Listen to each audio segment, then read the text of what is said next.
सत श्री अकाल दोस्तों, welcome to doorstep education point. अज दी वीडियो विच CDP ਦੇ ਕੁਝ ਪ੍ਰਸ਼ਨਾਂ ਨੂੰ ਡਿਸਕਸ ਕਰਨ ਜਾ ਰਹੇ ਹਾਂ। ਇਹ ਪ੍ਰਸ਼ਨ ਤੁਹਾਡੇ PS ਟੈਟ ਦੇ ਪ੍ਰੀਵੀਅਸ ਈਅਰ ਦੇ ਵਿੱਚੋਂ ਹੀ ਲਏ ਗਏ ਆ। ਸੋ ਜੇਕਰ ਤੁਸੀਂ ਇਹਨਾਂ ਪ੍ਰਸ਼ਨਾਂ ਨੂੰ ਦੇਖ ਵੀ ਲੈਂਦੇ ਹੋ, ਸਮਝ ਲੈਂਦੇ ਹੋ ਤਾਂ ਤੁਹਾਨੂੰ ਇੱਕ ਬੇਸਿਕ ਆਈਡੀਆ ਵੀ ਹੋ ਜਾਏਗਾ ਕਿ CDP ਵਿੱਚ ਕੁਐਸਚਨ ਕਿਹੋ ਜਿਹੇ ਬਣਨਗੇ ਐਂਡ ਤੁਹਾਡੇ ਪੇਪਰਾਂ ਦੀ ਤਿਆਰੀ ਵੀ ਹੋ ਜਾਏਗੀ। ਸੋ ਵੀਡੀਓ ਦੀ ਸ਼ੁਰੂਆਤ ਕਰਨ ਤੋਂ ਪਹਿਲਾਂ ਆਪਣੇ ਚੈਨਲ ਨੂੰ ਸਬਸਕ੍ਰਾਈਬ ਜ਼ਰੂਰ ਕਰ ਦਿਓ, वीडियो ਨੂੰ लाइक कर दिओ। सैशन की PDF ਨੂੰ प्राप्त करने के लिए अपना एक टैलीग्राम चैनल है जी, जिसका नेम है डोर स्टैप एजुकेशन पॉइंट, उन्होंने भी ज्वाइन कर लिओ।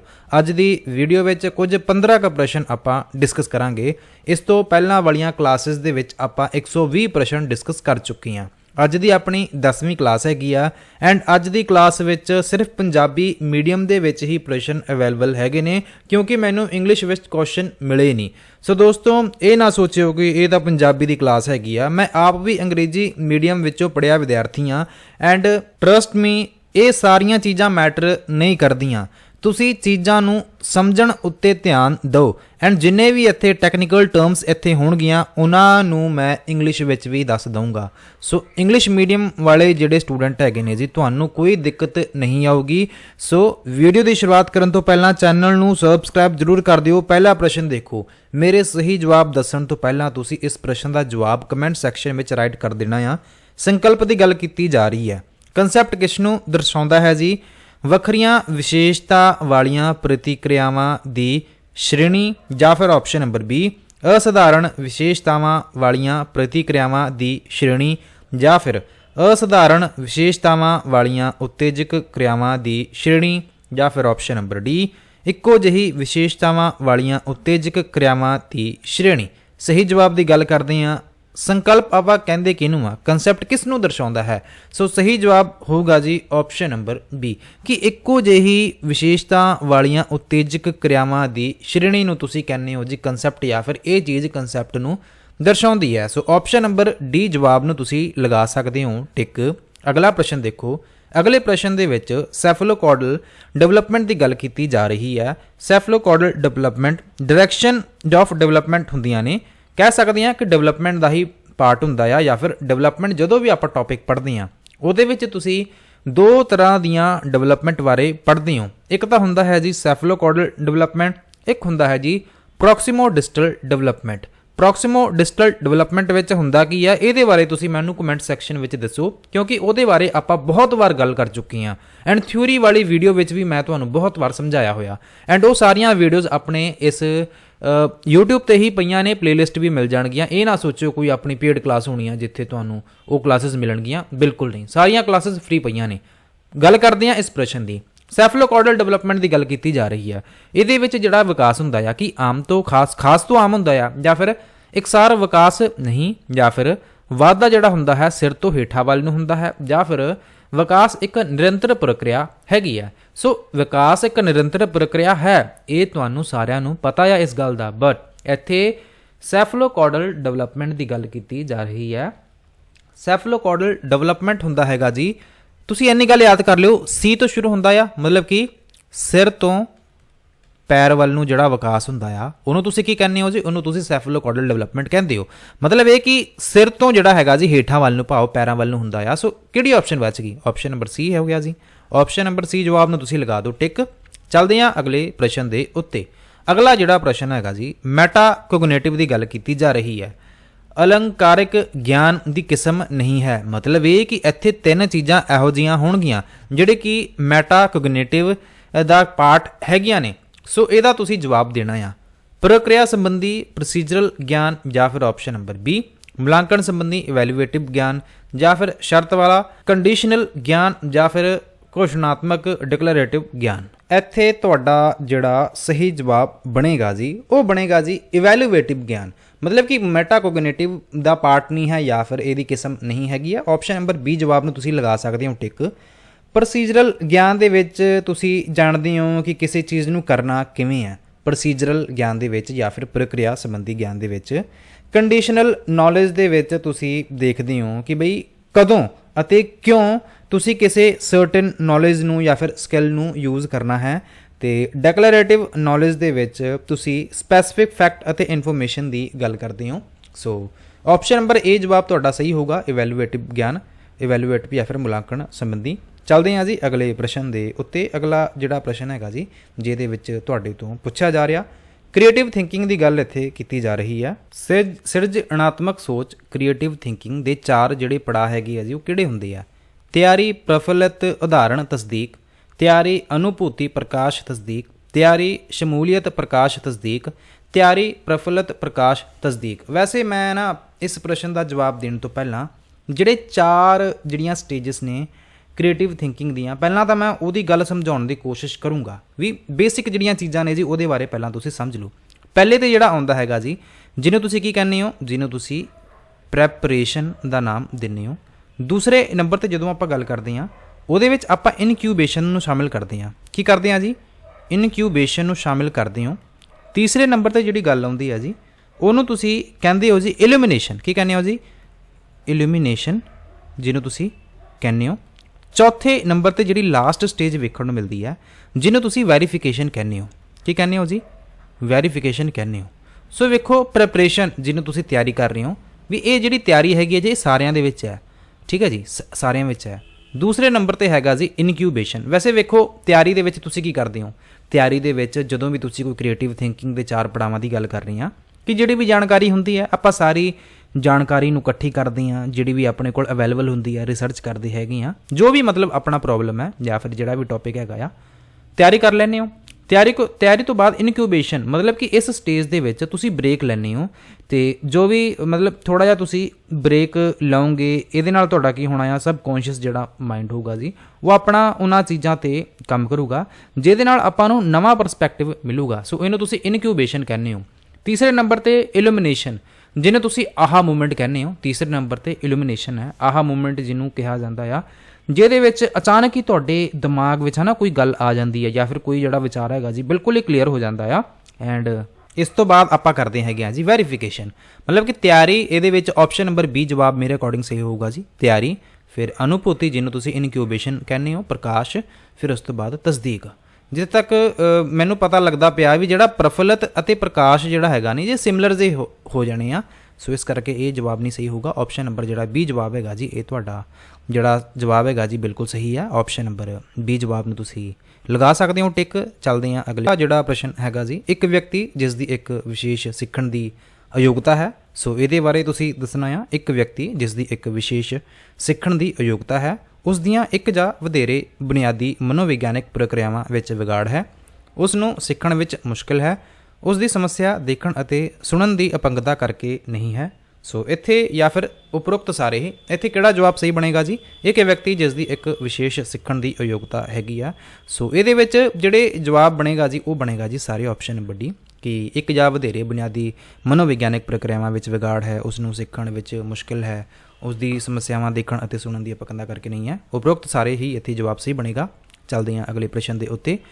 ਵਿਅਕਤੀ ਨੂੰ ਸਵੈ ਵਾਸਤਵਿਕਤਾ ਦੀਆਂ ਜ਼ਰੂਰਤਾਂ ਨੂੰ ਪੂਰਾ ਕਰਨ ਦੇ ਲਈ ਪ੍ਰੇਰਿਤ ਕਰਨ ਲਈ ਲੋੜਾਂ ਦੀ ਘਾਟ ਨੂੰ ਪਹਿਲਾਂ ਸੰਤੁਸ਼ਟ ਕਰਨ ਦੀ ਜ਼ਰੂਰਤ ਹੁੰਦੀ ਹੈ। ਇਹ ਕਹਿੰਦਾ ਕੌਣ ਹੈ? ਮਤਲਬ ਕਿਸੇ ਦੀ ਥਿਊਰੀ ਹੈ ਵੀ ਕਹਿੰਦੇ ਕਿ ਸਵੈ ਵਾਸਤਵਿਕਤਾ, ਸੈਲਫ ਐਸਟੀਮ ਦੀ ਗੱਲ ਕੀਤੀ ਜਾ ਰਹੀ ਆ, ਕਿ ਇੱਥੇ ਪਹੁੰਚਣ ਦੇ ਲਈ ਪਹਿਲਾਂ ਉਹਨੂੰ ਹੈ ਨਾ, ਮਤਲਬ ਕਿ ਹੋਰ ਜਿਹੜੀਆਂ ਜ਼ਰੂਰਤਾਂ ਨੇ ਜੀ, ਉਹਨੂੰ ਸੰਤੁਸ਼ਟ ਕਰਨਾ ਪੈਣਾ ਆ। ਸੋ ਇਹ ਗੱਲ ਕਹਿੰਦਾ ਕੌਣ ਸੀ? ਕੀ ਉਹਨਾਂ ਦਾ ਨਾਮ ਪਿਆਜੇ ਹੈ, ਆਲਪੋਰਟ ਹੈ, ਮੈਸਲੋ ਹੈ, ਜਾਂ ਫਿਰ ਬਰੂਨਰ ਹੈ, ਜਾਂ ਫਿਰ ਆਪਸ਼ਨ ਨੰਬਰ ਦੇਖੋ ਕਿਹੜਾ ਜਵਾਬ ਸਹੀ ਬਣੇਗਾ। ਸੋ ਇਹ ਹੈਗੀ ਆ ਜੀ ਥਿਊਰੀ, ਮੈਸਲੋ ਦੀ ਥਿਊਰੀ ਹੈਗੀ ਹੈ ਹਾਇਰਾਰਕੀਕਲ ਨੀਡਸ ਵਾਲੀ। ਸੋ ਆਪਸ਼ਨ ਨੰਬਰ ਸੀ ਜਵਾਬ ਤੁਹਾਡਾ ਸਹੀ ਹੋਏਗਾ। ਚੱਲਦੇ ਹਾਂ ਅਗਲੇ ਪ੍ਰਸ਼ਨ ਦੇ ਉੱਤੇ। ਇਹਦੀ ਥਿਊਰੀ ਬਣੀ ਹੋਈ ਆ, ਉਹ ਤੁਸੀਂ ਦੇਖ ਲਿਓ। ਵਾਈਗੋਟਸਕੀ ਦੇ ਸਿਧਾਂਤ ਅਨੁਸਾਰ ਸਕੈਫੋਲਡਿੰਗ, ਵੇਖੋ ਸਕੈਫੋਲਡਿੰਗ ਤੁਹਾਨੂੰ ਪੁੱਛ ਲਿਆ ਗਿਆ ਵੀ ਸਕੈਫੋਲਡਿੰਗ ਹੈ ਕੀ, ਇਹਦਾ ਉਦੇਸ਼ ਕੀ ਹੈ ਜੀ?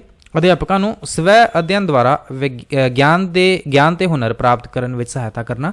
ਆਪਸ਼ਨ ਨੰਬਰ ਬੀ, ਅਧਿਆਪਕਾਂ ਨੂੰ ਆਨਲਾਈਨ ਅਧਿਐਨ ਦੁਆਰਾ ਗਿਆਨ ਤੇ ਹੁਨਰ ਪ੍ਰਾਪਤ ਕਰਨ ਵਿੱਚ ਸਹਾਇਤਾ ਕਰਨਾ। ਆਪਸ਼ਨ ਨੰਬਰ ਸੀ, ਵਿਦਿਆਰਥੀਆਂ ਨੂੰ ਉਹ ਗਿਆਨ ਅਤੇ ਹੁਨਰ ਹਾਸਲ ਕਰਨ ਵਿੱਚ ਸਹਾਇਤਾ ਕਰਨਾ ਜੋ ਉਹ ਆਪਣੇ ਆਪ ਸਿੱਖਦੇ ਹਨ। ਤੇ ਆਪਸ਼ਨ ਨੰਬਰ ਡੀ, ਵਿਦਿਆਰਥੀਆਂ ਨੂੰ ਗਿਆਨ ਤੇ ਹੁਨਰ ਹਾਸਲ ਕਰਨ ਵਿੱਚ ਸਹਾਇਤਾ ਕਰਨਾ ਜੋ ਉਹ ਆਪਣੇ ਆਪ ਨਹੀਂ ਸਿੱਖਦੇ। ਸੋ ਸਕੈਫੋਲਡਿੰਗ ਵੈਸੇ ਤਾਂ ਮੈਂ ਕਾਫੀ ਵਾਰ ਦੱਸਿਆ ਹੋਇਆ ਕਿ ਆਪਾਂ ਜਦੋਂ ਬੱਚਿਆਂ ਦੀਆਂ ਹੈਲਪ ਕਰਦੇ ਹੈਗੇ ਆ, ਜੋ ਬੱਚੇ ਆਪ ਨਹੀਂ ਕਰ ਸਕਦੇ, ਜਦੋਂ ਉਹਨਾਂ ਨੂੰ ਥੋੜੀ ਜਿਹੀ ਮਦਦ ਮਿਲ ਜਾਏ ਤੇ ਬੱਚੇ ਫਿਰ ਉਹ ਚੀਜ਼ ਕਰ ਸਕਦੇ ਹੁੰਦੇ ਆ। ਸੋ ਆਪਸ਼ਨ ਨੰਬਰ ਜੇਕਰ ਤੁਸੀਂ ਧਿਆਨ ਨਾਲ ਦੇਖੋ ਡੀ, ਤੇ ਵਿਦਿਆਰਥੀਆਂ ਨੂੰ ਗਿਆਨ ਤੇ ਹੁਨਰ ਹਾਸਲ ਕਰਨ ਦੇ ਵਿੱਚ ਸਹਾਇਤਾ ਕਰਨਾ ਜੋ ਆਪ ਨਹੀਂ ਸਿੱਖਦੇ, ਮਤਲਬ ਉਹ ਆਪ ਨਹੀਂ ਕਰ ਸਕਦੇ ਬਟ ਆਪਾਂ ਥੋੜੀ ਹੈਲਪ ਕਰਾਂਗੇ ਤੇ ਬੱਚੇ ਸਿੱਖ ਜਾਣਗੇ। ਸੋ ਆਪਸ਼ਨ ਨੰਬਰ ਡੀ ਜਵਾਬ ਨੂੰ ਤੁਸੀਂ ਲਗਾ ਦਿਓ ਟਿਕ। ਚੱਲਦੇ ਹਾਂ ਅਗਲੇ ਪ੍ਰਸ਼ਨ ਦੇ ਉੱਤੇ। ਅਗਲਾ ਜਿਹੜਾ ਪ੍ਰਸ਼ਨ ਹੈਗਾ ਜੀ, ਗਾਰਡਨਰ ਦੀ ਅੰਤਰ ਵਿਅਕਤੀਗਤ ਬੁੱਧੀ ਦੀ ਗੱਲ ਕੀਤੀ ਜਾ ਰਹੀ ਹੈ, ਇੰਟਰਪਰਸਨਲ ਇੰਟੈਲੀਜੈਂਸ ਦੀ ਗੱਲ ਕੀਤੀ ਜਾ ਰਹੀ ਹੈ, ਗਾਰਡਨਰ ਦੀ ਥਿਊਰੀ ਹੈਗੀ ਆ ਨਾ। ਸੋ ਦੱਸੋ ਜਵਾਬ ਕੀ ਸਹੀ ਹੋਊਗਾ। ਤਰਕ ਦੀਆਂ ਲੰਮੀਆਂ ਲੜੀਆਂ ਨੂੰ ਸੰਭਾਲਣ ਦੀ ਯੋਗਤਾ, ਕਿਸੇ ਦੀ ਸਰੀਰਕ ਗਤੀ ਨੂੰ ਨਿਯੰਤਰਿਤ ਕਰਨ ਦੀ ਯੋਗਤਾ, ਜਾਂ ਫਿਰ ਆਪਸ਼ਨ ਨੰਬਰ ਸੀ ਹੋਰ ਲੋਕਾਂ ਦੀਆਂ ਪ੍ਰੇਰਨਾਵਾਂ ਅਤੇ ਇੱਛਾਵਾਂ ਦਾ ਢੁਕਵਾਂ ਜਵਾਬ ਦੇਣ ਦੀ ਯੋਗਤਾ, ਜਾਂ ਫਿਰ ਆਪਸ਼ਨ ਨੰਬਰ ਡੀ ਆਪਣੀ ਤਾਕਤ, ਕਮਜ਼ੋਰੀਆਂ, ਇੱਛਾਵਾਂ ਅਤੇ ਬੁੱਧੀ ਨੂੰ ਜਾਣਨ ਦੀ ਯੋਗਤਾ। ਜੇਕਰ ਆਪਾਂ ਗਾਰਡਨਰ ਦੀ ਗੱਲ ਕਰਦੇ ਹਾਂ, ਅੰਤਰ ਵਿਅਕਤੀਗਤ ਬੁੱਧੀ ਦੀ, ਇੰਟਰਪਰਸਨਲ ਇੰਟੈਲੀਜੈਂਸ ਦੀ ਗੱਲ ਕਰ ਰਹੇ ਹਾਂ, ਤਾਂ ਇਹਦੇ ਵਿੱਚ ਗੱਲ ਕੀਤੀ ਜਾਂਦੀ ਹੈ ਹੋਰ ਲੋਕਾਂ ਦੀਆਂ ਪ੍ਰੇਰਨਾਵਾਂ ਅਤੇ ਇੱਛਾਵਾਂ ਦਾ ਢੁਕਵਾਂ ਜਵਾਬ ਦੇਣ ਦੀ ਜਿਹੜੀ ਯੋਗਤਾ ਹੈਗੀ ਹੈ ਜੀ ਆਪਸ਼ਨ ਨੰਬਰ ਸੀ। ਜੇ ਇਹੀ ਇਹਨਾਂ ਨੇ ਇੱਥੇ ਇੰਟਰਪਰਸਨਲ ਪੁੱਛਿਆ ਹੋਇਆ, ਜੇ ਇਹੀ ਇਹਨਾਂ ਨੇ ਇੰਟਰਾਪਰਸਨਲ ਪੁੱਛਿਆ ਹੁੰਦਾ ਨਾ, ਇੰਟਰਾਪਰਸਨਲ ਪੁੱਛਿਆ ਹੁੰਦਾ ਫਿਰ ਆਪਸ਼ਨ ਨੰਬਰ ਡੀ ਹੋਣਾ ਸੀਗਾ, ਬਟ ਇਹਨਾਂ ਨੇ ਇੰਟਰਪਰਸਨਲ ਪੁੱਛਿਆ ਹੋਇਆ ਜਿਹਦੇ ਕਰਕੇ ਆਪਸ਼ਨ ਨੰਬਰ ਸੀ ਜਵਾਬ ਤੁਹਾਡਾ ਸਹੀ ਬਣੇਗਾ। ਗਾਰਡਨਰ ਦੀ ਥਿਊਰੀ ਹੈਗੀ ਆ, ਇਹਦੀ ਵੀ ਮੈਂ ਬਣਾਈ ਹੋਈ ਆ, ਤੁਸੀਂ ਜ਼ਰੂਰ ਦੇਖ ਲਿਓ। ਅਗਲਾ ਪ੍ਰਸ਼ਨ ਵੇਖੋ, ਜੈਂਡਰ ਬਾਇਸ ਤੋਂ ਸੰਬੰਧਿਤ ਹੈਗਾ ਆ ਕਿ ਲਿੰਗ ਪੱਖਪਾਤ ਜਿਹੜਾ ਹੁੰਦਾ ਆ ਇਹਦਾ ਮਤਲਬ ਕੀ ਹੈ।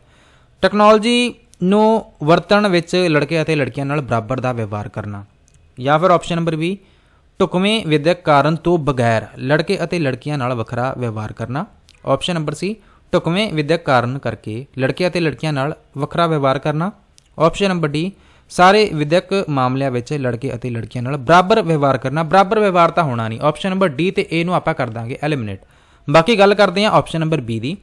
ਇੱਥੇ ਲਿਖਿਆ ਹੋਇਆ ਢੁਕਵੇਂ ਵਿਦਿਅਕ ਕਾਰਨ ਤੋਂ ਬਗੈਰ, ਮਤਲਬ ਕੋਈ ਐਜੂਕੇਸ਼ਨਲ ਰੀਜ਼ਨ ਨਹੀਂ ਹੈਗਾ, ਫਿਰ ਵੀ ਤੁਸੀਂ ਲੜਕੇ ਲੜਕੀਆਂ ਨਾਲ ਤੁਸੀਂ ਅਲੱਗ ਵਰਤਾਵ ਕਰ ਰਹੇ ਹੋ, ਬਿਹੇਵ ਕਰਦੇ ਹੋ, ਇਹਨੂੰ ਤੁਸੀਂ ਜੈਂਡਰ ਬਾਇਸ ਦਾ ਨਾਮ ਦਿੰਦੇ ਹੋ। ਸੋ ਆਪਸ਼ਨ ਨੰਬਰ ਬੀ ਜਵਾਬ ਨੂੰ ਤੁਸੀਂ ਲਗਾ ਦਿਓ ਟਿਕ। ਚੱਲਦੇ ਹਾਂ ਅਗਲੇ ਪ੍ਰਸ਼ਨ ਦੇ ਉੱਤੇ। ਅਗਲਾ ਜਿਹੜਾ ਪ੍ਰਸ਼ਨ ਹੈਗਾ ਜੀ, ਇੱਥੇ ਪੁੱਛਿਆ ਜਾ ਰਿਹਾ ਪ੍ਰਤਿਭਾਸ਼ਾਲੀ ਵਿਦਿਆਰਥੀ ਕਿਹੜੇ ਹੁੰਦੇ ਨੇ ਜੀ। ਗਿਫਟਡ ਇੱਥੇ ਬੱਚਿਆਂ ਦੀ ਗੱਲ ਕੀਤੀ ਜਾ ਰਹੀ ਹੈ, ਜਿਹੜੇ ਹੁੰਦੇ ਨੇ ਗਿਫਟਡ ਬੱਚੇ ਤੇ ਗੈਰ ਗਿਫਟਡ ਬੱਚੇ ਉਹਨਾਂ ਸਹਿਪਾਠੀਆਂ ਨਾਲੋਂ ਵੱਖਰੇ ਹੁੰਦੇ ਆ। ਗਿਫਟਡ ਤੇ ਨਾਨ ਗਿਫਟਡ ਜਿਹੜੇ ਬੱਚੇ ਨੇ ਉਹ ਇੱਕ ਦੂਜੇ ਤੋਂ ਅਲੱਗ ਕਿਉਂ ਹੁੰਦੇ ਆ। ਇੱਥੇ ਇਹਨਾਂ ਦੀ ਗਿਫਟਡ ਦੀ ਬੱਚਿਆਂ ਦੀ ਗੱਲ ਕੀਤੀ ਜਾ ਰਹੀ ਹੈ, ਇਨਕੋਡਿੰਗ ਜਾਣਕਾਰੀ ਵਿੱਚ ਹੌਲੀ ਹੁੰਦੇ ਆ ਤਾਂ ਕਰਕੇ, ਜਾਂ ਫਿਰ ਅਮੂਰਤ ਵਿਚਾਰਾਂ ਨੂੰ ਵਧੇਰੇ ਤੇਜ਼ੀ ਨਾਲ ਜੋੜਨ ਵਿੱਚ ਜਿਹੜੀ ਅਬਸਟਰੈਕਟ ਥਿੰਕਿੰਗ ਹੁੰਦੀ ਹੈ, ਜਾਂ ਫਿਰ ਘੱਟ ਪੱਧਰ ਦੀ ਪ੍ਰੇਰਣਾ ਦਾ ਪ੍ਰਦਰਸ਼ਨ ਕਰਦੇ ਹਨ, ਜਾਂ ਫਿਰ ਆਪਸ਼ਨ ਨੰਬਰ ਡੀ ਘੱਟ ਸਵੈ ਪ੍ਰਭਾਵਸ਼ੀਲਤਾ ਰੱਖਦੇ ਹਨ। ਸੋ ਗਿਫਟਡ ਬੱਚਿਆਂ ਦੀ ਜੇਕਰ ਗੱਲ ਕਰਦੇ ਹਾਂ, ਉਹਨਾਂ ਦਾ ਸਹੀ ਜਵਾਬ ਮੈਂ ਦੱਸ ਰਿਹਾ ਵੀ ਆਪਸ਼ਨ ਨੰਬਰ ਬੀ ਜਵਾਬ ਹੋਊਗਾ ਕਿ ਅਮੂਰਤ ਵਿਚਾਰਾਂ ਨੂੰ ਵਧੇਰੇ ਤੇਜ਼ੀ ਨਾਲ ਜੋੜਨ ਵਿੱਚ ਉਹ ਫਾਸਟ ਹੁੰਦੇ ਆ। ਸੋ ਇਸ ਕਰਕੇ ਆਪਸ਼ਨ ਨੰਬਰ ਬੀ ਜਵਾਬ ਨੂੰ ਤੁਸੀਂ ਲਗਾਓਗੇ ਟਿਕ। ਚੱਲਦੇ ਹਾਂ ਜੀ ਅਗਲੇ ਪ੍ਰਸ਼ਨ ਦੇ ਉੱਤੇ। ਹੇਠ ਲਿਖਿਆਂ ਵਿੱਚੋਂ ਕਿਹੜਾ ਸਿਧਾਂਤ ਯੂਨੀਵਰਸਲ ਡਿਜ਼ਾਈਨ ਆਫ ਲਰਨਿੰਗ ਦਾ ਨਹੀਂ ਹੈ। ਸੋ ਯੂਡੀਐਲ ਦੀ ਗੱਲ ਕੀਤੀ ਜਾ ਰਹੀ ਹੈ, ਯੂਨੀਵਰਸਲ ਡਿਜ਼ਾਈਨ ਆਫ ਲਰਨਿੰਗ, ਯੂਡੀਐਲ। ਸੋ ਯੂਡੀਐਲ ਦੇ ਵਿੱਚ ਤੁਹਾਨੂੰ 3 ਪਾਰਟ ਵੇਖਣ ਨੂੰ ਮਿਲਣਗੇ, ਇਹਨਾਂ ਵਿੱਚੋਂ ਜਿਹੜੇ ਕੀ ਹੈਗੇ ਆ, ਤੇ ਇੱਕ ਹੈ ਨਹੀਂਗਾ, ਉਹੀ ਦੱਸਣਾ ਕਿਹੜਾ ਨਹੀਂ ਹੈਗਾ। ਐਂਡ ਇਸ ਪ੍ਰਸ਼ਨ ਦੇ ਨਾਲ ਯਾਦ ਵੀ ਕਰ ਲਿਓ ਕਿਹੜੇ ਕਿਹੜੇ ਹੁੰਦੇ ਆ। ਇੱਕ ਤਾਂ ਵੇਖੋ ਸਿੱਖਣਾ ਕੀ ਹੈ, ਸਿੱਖਣ ਦਾ ਤਰੀਕਾ, ਸਿੱਖਣਾ ਕਦੋਂ ਹੈ, ਸਿੱਖਣ ਦਾ ਕਾਰਨ, ਹੈ ਨਾ, ਇਹੀ ਲਿਖਿਆ ਹੋਇਆ। ਸਿੱਖਣਾ ਕੀ ਹੈ ਮਤਲਬ ਕਿ ਵਟ, ਇੱਥੇ ਕੀ ਆ ਹਾਊ, ਇੱਥੇ ਹੈਗਾ ਹਾਊ, ਤੇ ਆ ਮਤਲਬ ਕਿ reason why, what how and why, ਇਹ ਤਾਂ ਕਹਿ ਲਓ ਯੂਡੀਐਲ ਦੇ ਪਾਰਟ ਹੈਗੇ ਆ, ਬਟ ਸਿੱਖਣਾ ਕਦੋਂ ਹੈ ਵੈਨ, ਇਹਦੀ ਗੱਲ ਨਹੀਂ ਆਪਾਂ ਕਰਦੇ। ਵੈਨ ਇਹ ਕਹਿ ਲਓ ਵੀ ਇਹ universal design of learning the part ਨਹੀਂ ਹੈਗਾ। ਸੋ ਆਪਸ਼ਨ ਨੰਬਰ ਸੀ ਜਵਾਬ ਨੂੰ ਤੁਸੀਂ ਲਗਾ ਦਿਓ ਟਿਕ। ਸਿੱਖਣਾ ਕਦੋਂ ਹੈ ਇਹਦੀ ਆਪਾਂ ਗੱਲ ਨਹੀਂ ਕਰਦੇ, but what how and why ਦੀ ਆਪਾਂ ਗੱਲ ਜ਼ਰੂਰ ਕਰਦੇ ਹੈਗੇ ਹਾਂ। ਸੋ ਚੱਲਦੇ ਹਾਂ ਅਗਲੇ ਪ੍ਰਸ਼ਨ ਦੇ ਉੱਤੇ। ਮਾਈਨੋਰਿਟੀ ਜਿਹੜਾ ਸ਼ਬਦ ਹੈਗਾ ਜੀ ਕਿਸ ਭਾਸ਼ਾਈ ਸਰੋਤ ਤੋਂ ਲਿਆ ਗਿਆ ਆ। ਇੱਥੇ ਗੱਲ ਕੀਤੀ ਜਾ ਰਹੀ ਹੈ ਵੀ ਜਿਹੜਾ ਸ਼ਬਦ ਹੈਗਾ ਕਿਹੜੇ ਸ਼ਬਦ ਤੋਂ ਡੈਰਿਵ ਹੈਗਾ ਆ, ਯੂਨਾਨੀ, ਵਿਗਿਆਨਕ, ਲਾਤੀਨੀ ਅਤੇ ਮਨੋਵਿਗਿਆਨਕ। ਸੋ ਮਾਈਨੋਰਿਟੀ ਜਿਹੜਾ ਸ਼ਬਦ ਹੈਗਾ ਜੀ ਭਾਸ਼ਾਈ ਸਰੋਤ ਤੋਂ ਲਿਆ ਗਿਆ, ਕੀ ਇਹ ਯੂਨਾਨੀ ਹੈ, ਲਾਤੀਨੀ ਹੈ, ਵਿਗਿਆਨਕ ਹੈ ਜਾਂ ਫਿਰ ਮਨੋਵਿਗਿਆਨਕ ਹੈ। ਸੋ ਸਹੀ ਜਵਾਬ ਦੀ ਜੇਕਰ ਗੱਲ ਕਰੀਏ ਤਾਂ ਇੱਥੇ ਜਿਹੜਾ ਤੁਹਾਡਾ ਸਹੀ ਜਵਾਬ ਬਣੇਗਾ ਜੀ, ਇਹ ਬਣੇਗਾ ਜੀ ਲਾਤੀਨੀ, ਲੈਟਿਨ ਭਾਸ਼ਾ ਤੋਂ ਲਿਆ ਗਿਆ ਸ਼ਬਦ ਹੈਗਾ ਜੀ। ਸੋ ਆਪਸ਼ਨ ਨੰਬਰ ਬੀ ਜਵਾਬ ਨੂੰ ਤੁਸੀਂ ਲਗਾ ਦਿਓ ਟਿਕ। ਚੱਲਦੇ ਹਾਂ ਜੀ ਅੱਜ ਦੇ ਆਪਣੇ ਸੈਕੰਡ ਲਾਸਟ ਪ੍ਰਸ਼ਨ ਦੇ ਉੱਤੇ। ਝਮਕ ਕੁਮਾਰੀ ਕਿਮਰੇ, ਝਮਕ ਕੁਮਾਰੀ ਕਿਮਰੇ ਜਿਹੜੇ ਕਿ ਨੇਪਾਲ ਦੇ ਹੈਗੇ ਆ, ਜਿੱਥੇ ਤੱਕ ਮੇਰੀ ਜਾਣਕਾਰੀ ਹੈ ਜੀ। ਇਹਨਾਂ ਦਾ ਜਨਮ ਜਿਹੜਾ ਹੈਗਾ ਜੀ ਸੈਰੇਬ੍ਰਲ ਪੈਲਸੀ ਨਾਲ ਹੋਇਆ ਆ, ਤੇ ਉਸਨੇ ਕਦੇ ਯੋਗਦਾਨ ਲਈ ਜਾਣਿਆ ਜਾਂਦਾ ਹੈ, ਮਤਲਬ ਉਸਨੂੰ ਉਸਦੇ ਕਿਸ ਯੋਗਦਾਨ ਲਈ ਜਾਣਿਆ ਜਾਂਦਾ ਹੈ, ਸੋ ਸਾਹਿਤ, ਵਿਗਿਆਨ, ਭੂਗੋਲ ਜਾਂ ਫਿਰ ਗਣਿਤ। ਸੋ ਇਹਨਾਂ ਨੂੰ ਕਿਉਂ ਜਾਣਿਆ ਜਾਂਦਾ ਜੀ, ਜੇਕਰ ਆਪਾਂ ਝਮਕ ਕੁਮਾਰੀ ਕਿਮਰੇ ਦੀ ਗੱਲ ਕਰਦੇ ਹਾਂ, ਨੇਪਾਲ ਤੋਂ ਹੈਗੇ ਨੇ ਜੀ। ਤੇ ਇਹ ਪਤਾ ਕਾਹਦੇ ਨਾਲ ਲਿਖਦੇ ਹੈਗੇ ਆ, ਇਹ ਪਤਾ ਆਪਦੇ ਪੈਰਾਂ ਦਾ ਜਿਹੜਾ ਅੰਗੂਠਾ ਹੈਗਾ ਨਾ, ਮਤਲਬ ਪੈਰਾਂ ਨਾਲ ਲਿਖਦੇ ਹੈਗੇ ਆ। ਸੋ ਇਹਨਾਂ ਨੂੰ ਸਾਹਿਤ ਕਰਕੇ ਜਾਣਿਆ ਜਾਂਦਾ, ਲਿਟਰੇਚਰ ਕਰਕੇ। ਸੋ ਆਪਸ਼ਨ ਨੰਬਰ ਇਹ ਜਵਾਬ ਨੂੰ ਤੁਸੀਂ ਲਗਾ ਦਿਓ ਟਿਕ। ਚੱਲਦੇ ਹਾਂ ਜੀ ਅਗਲੇ ਪ੍ਰਸ਼ਨ ਦੇ ਉੱਤੇ। ਅਗਲਾ ਜਿਹੜਾ ਪ੍ਰਸ਼ਨ ਹੈਗਾ ਜੀ, ਇੱਕ ਅਧਿਆਪਕ ਨੇ ਪੂਰੀ ਕਲਾਸ ਨੂੰ ਇਹ ਪ੍ਰਸ਼ਨ ਪੁੱਛਦਾ ਆ ਕਿ ਪਿਕਨਿਕ ਦੌਰਾਨ ਕਿਹੜਾ ਜਿਹੜਾ ਵਿਦਿਆਰਥੀ ਹੈਗਾ ਜੀ ਕਿਸ ਨਾਲ ਬੈਠਣਾ ਚਾਹੁੰਦਾ ਆ। ਕਈ ਵਾਰ ਆਪਾਂ ਨਹੀਂ ਪੁੱਛ ਲੈਂਦੇ, ਜਿਵੇਂ ਕਿ ਕਈ ਵਾਰ ਨਾ ਤੁਸੀਂ ਇੰਸਟਾਗ੍ਰਾਮ ਤੇ ਕੁਝ ਵੀਡੀਓਜ਼ ਹੁੰਦੀਆਂ ਨੇ, ਜਿਵੇਂ ਕਿ ਪੁੱਛ ਰਹੇ ਹੁੰਦੇ ਆ ਕਿ ਬਈ ਦੱਸੋ ਵੀ ਤੁਸੀਂ ਕਿਹਦੇ ਨਾਲ ਬੈਠਣਾ ਆ, ਤੇ ਹਨਾ ਸਾਰੇ ਦੱਸ ਰਹੇ ਹੁੰਦੇ ਆ ਕਿ ਵੀ ਅਸੀਂ ਇਹਦੇ ਨਾਲ ਜਾਣਾ ਆ, ਅਸੀਂ ਇਹਦੇ ਨਾਲ ਜਾਣਾ ਆ। ਸੋ ਇਹੋ ਜਿਹੀ ਗੱਲ ਇੱਥੇ ਵੀ ਮਤਲਬ ਪੁੱਛੀ ਜਾ ਰਹੀ ਹੈ ਕਿ ਇਹ ਟੀਚਰ ਦੁਆਰਾ ਕੰਮ ਦਿੱਤਾ ਗਿਆ ਵੀ ਵਿਦਿਆਰਥੀਆਂ ਨੂੰ ਪੁੱਛਿਆ ਜਾ ਰਿਹਾ ਵੀ ਦੱਸੋ ਕਿਹਦੇ ਨਾਲ ਬੈਠਣਾ ਚਾਹੁੰਦੇ ਹੋ।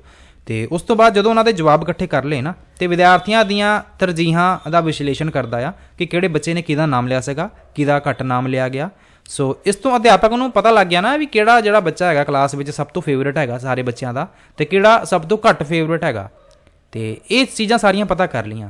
ਤੇ ਇਸ ਵਿਧੀ ਨੂੰ ਕਿਹਾ ਕੀ ਜਾਂਦਾ ਆ ਕਿ ਇਹ ਸਮਾਜਿਕ ਗਤੀਸ਼ੀਲਤਾ ਆ ਜਾਂ ਫਿਰ ਸੋਸ਼ੀਓਮੈਟਰੀ ਆ, ਸੋਸ਼ੀਓਗ੍ਰਾਫੀ ਆ ਜਾਂ ਫਿਰ ਗਰੁੱਪ ਗਤੀਸ਼ੀਲਤਾ ਆ। ਸੋ ਇਸ ਪ੍ਰਸ਼ਨ ਦਾ ਜਿਹੜਾ ਜਵਾਬ ਹੈਗਾ ਨਾ ਜੀ, ਉਹ ਹੈਗਾ ਜੀ ਸੋਸ਼ੀਓਮੈਟਰੀ ਆ। ਇਹ ਸੋਸ਼ੀਓਮੈਟਰੀ ਵਿੱਚ ਹੁੰਦਾ ਕੀ ਹੈ, ਪਹਿਲਾਂ ਤਾਂ ਤੁਸੀਂ ਨਾ ਇਹਦੇ ਬਾਰੇ ਸਮਝ ਲਓ ਕਿ ਸੋਸ਼ੀਓਮੈਟਰੀ ਦੇ ਵਿੱਚ ਨਾ ਜਦੋਂ ਤੁਸੀਂ ਬੱਚਿਆਂ ਨਾਲ ਆਪਾਂ ਜੋ ਕੁਝ ਵੀ ਹੁਣ ਕੀਤਾ, ਜੋ ਕੁਝ ਆਪਾਂ ਬੱਚਿਆਂ ਨਾਲ ਹੁਣੇ ਕੀਤਾ ਨਾ, ਮਤਲਬ ਕਿ ਜੋ ਕੰਮ ਟੀਚਰ ਦੁਆਰਾ ਹੁਣੇ ਕੀਤਾ ਗਿਆ, ਕੰਮ ਕਿਹੜਾ ਕੀਤਾ ਗਿਆ ਕਿ ਕੁਝ ਬੱਚਿਆਂ ਨੂੰ ਬੁਲਾਇਆ ਗਿਆ ਤੇ ਬੱਚਿਆਂ ਨੂੰ ਬੁਲਾ ਕੇ ਪੁੱਛਿਆ ਗਿਆ ਕਿ ਤੇਰਾ ਫੇਵਰੇਟ ਬੱਚਾ ਕਿਹੜਾ ਆ ਜਾਂ ਫਿਰ ਤੂੰ ਕਿਹੜੇ ਦੋਸਤ ਨਾਲ ਬੈਠਣਾ ਪਸੰਦ ਕਰੇਗਾ। ਸੋ ਜਿਹੜਾ ਸੋਸ਼ੀਓਮੈਟਰੀ ਟੂਲ ਹੈਗਾ ਆ, ਇਹਨੂੰ ਤੁਸੀਂ ਯੂਜ਼ ਕਰਦੇ ਹੋ ਸੋਸ਼ਲ ਰਿਲੇਸ਼ਨਸ਼ਿਪ ਦੀ ਸਟੱਡੀ ਕਰਨ ਦੇ ਲਈ।